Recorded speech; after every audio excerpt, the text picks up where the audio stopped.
Good day, friends. This is the second of my three videos that I'm making on Operation Sindoor, the first video I made yesterday. Now, in this video, I'll talk about the lessons that need to be learned from Operation Sindoor for the next engagement between India and Pakistan, which will happen. Now, one thing that strikes is that all the engagements between India and Pakistan under the Modi government, the military engagements, they have been bigger each time.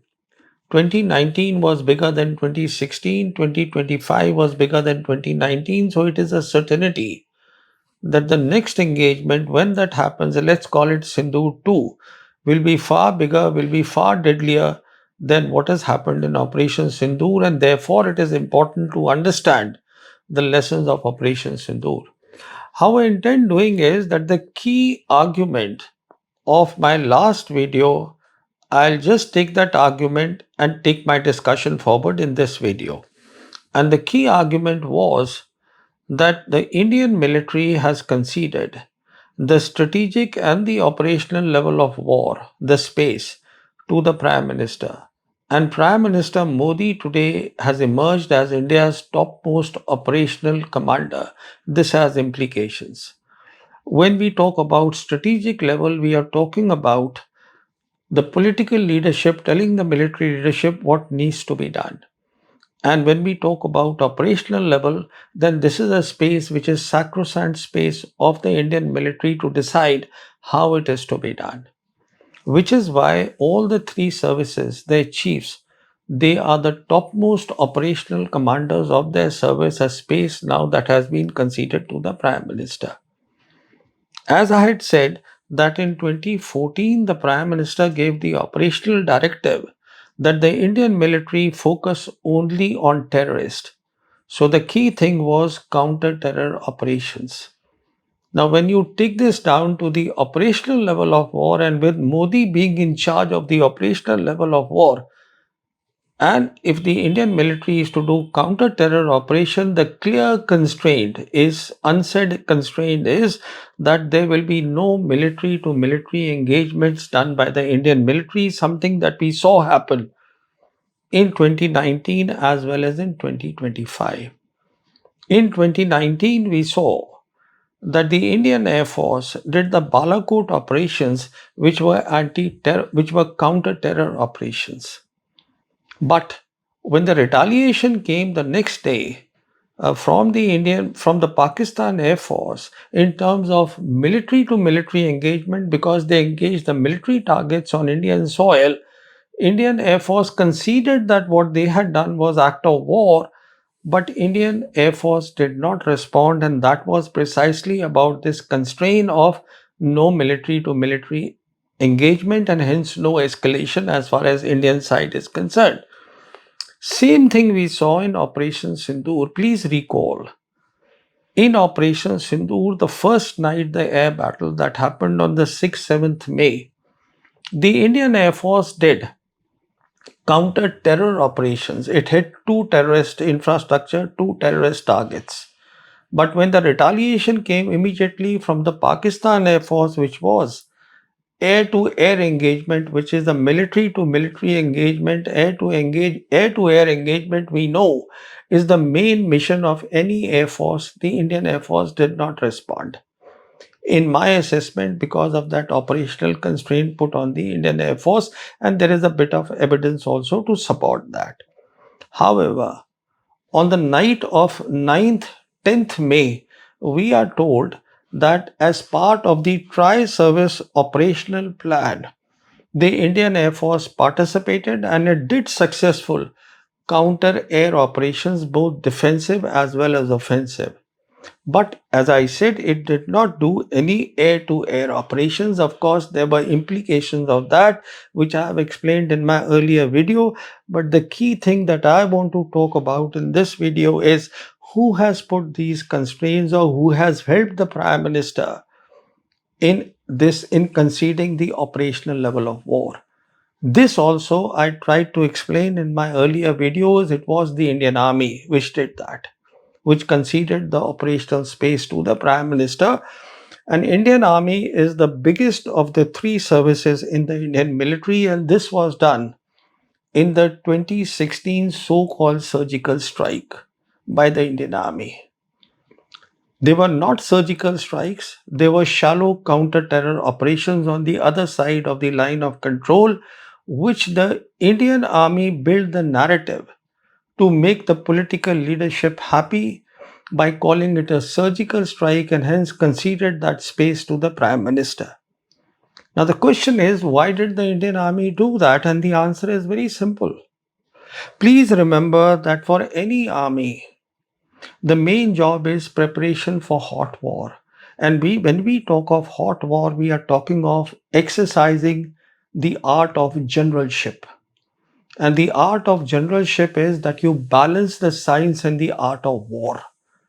In the science, it means the technology that you have in your service, and the art of war is how to optimize that technology by war concepts for an optimal outcome.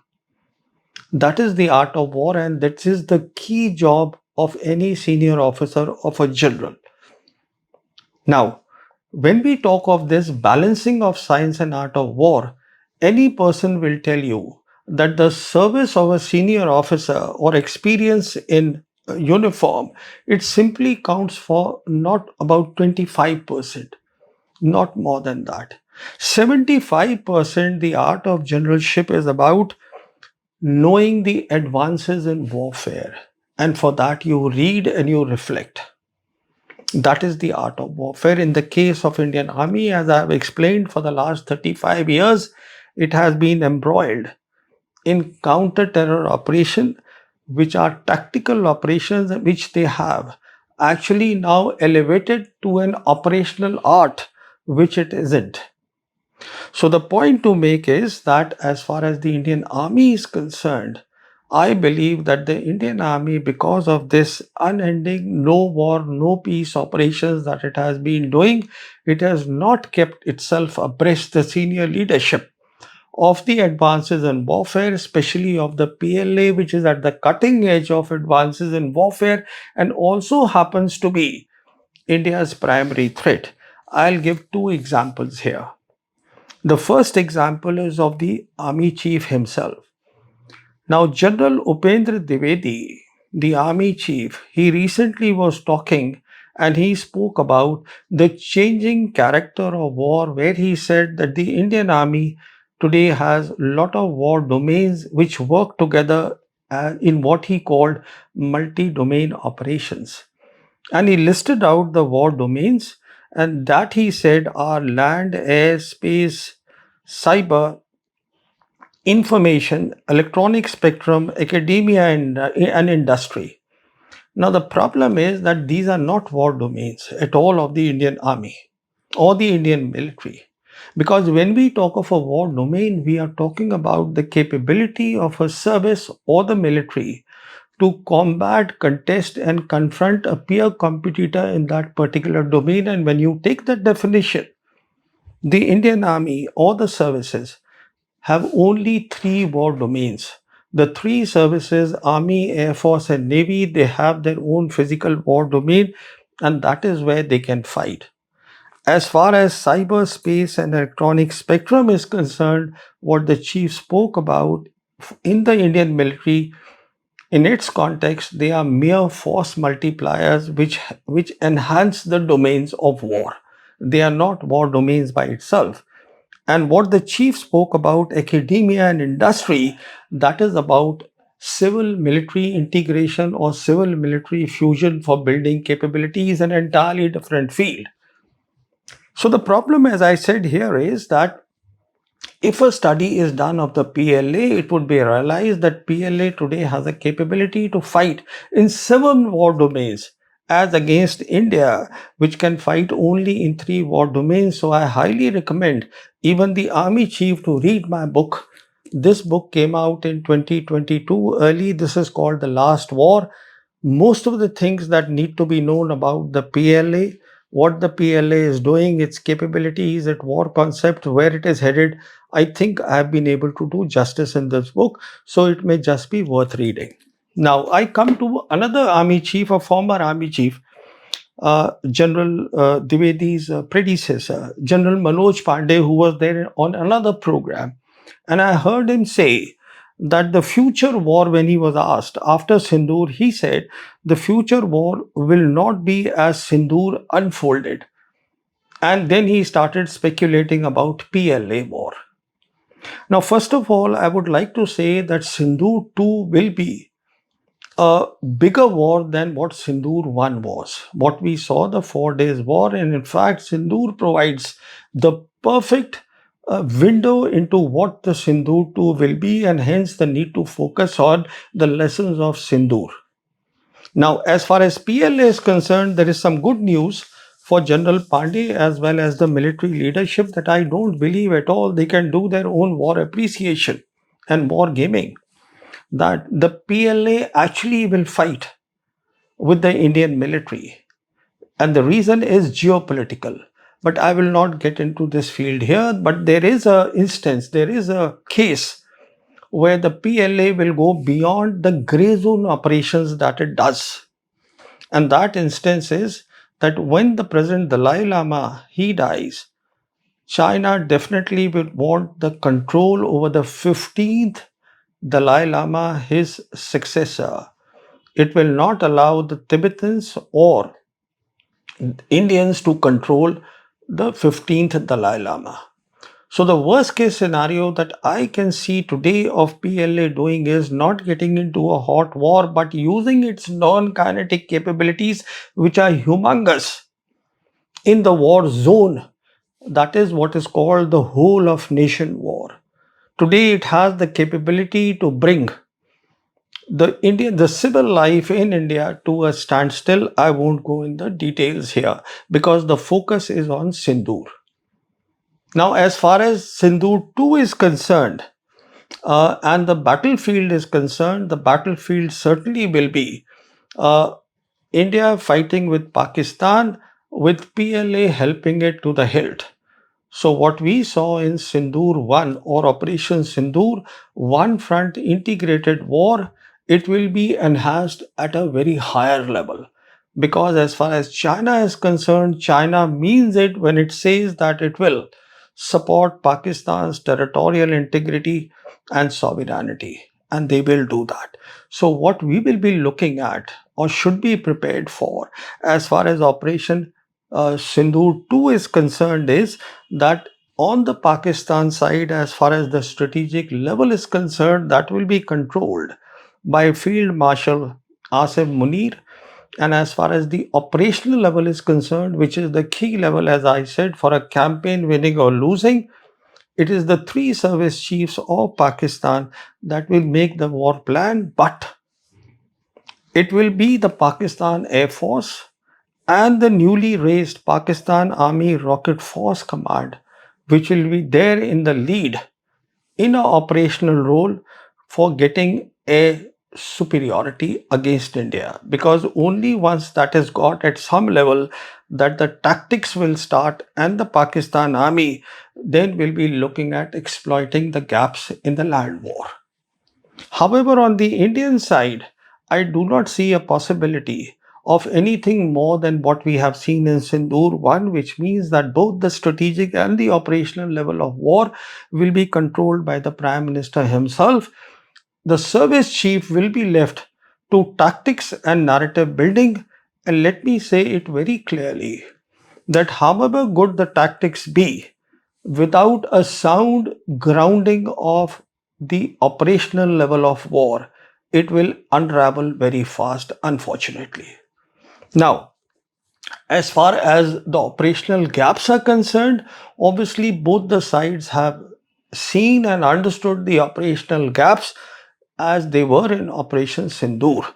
And as far as Pakistan side is concerned, Pakistan will fill it much faster than the Indian side because it will have fulsome support of the PLA as well as Turkey. Now, on the Indian side, for obvious reasons, I do not want to talk about the operational gaps.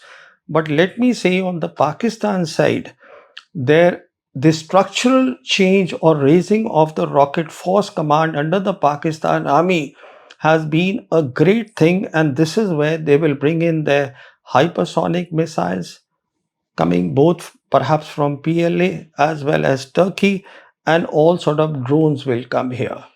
And let me just say in passing that as far as S-400 with India is concerned, they are the best system today in the world of its kind. But they do not have the capability to stop hypersonic missiles. Now, the other thing, obviously, what they will be doing is they will be looking at drones coming from India. So, microwave weapons will be there for the drone swarms, laser weapons will be there for targeted hits on specific drones coming from the Indian side.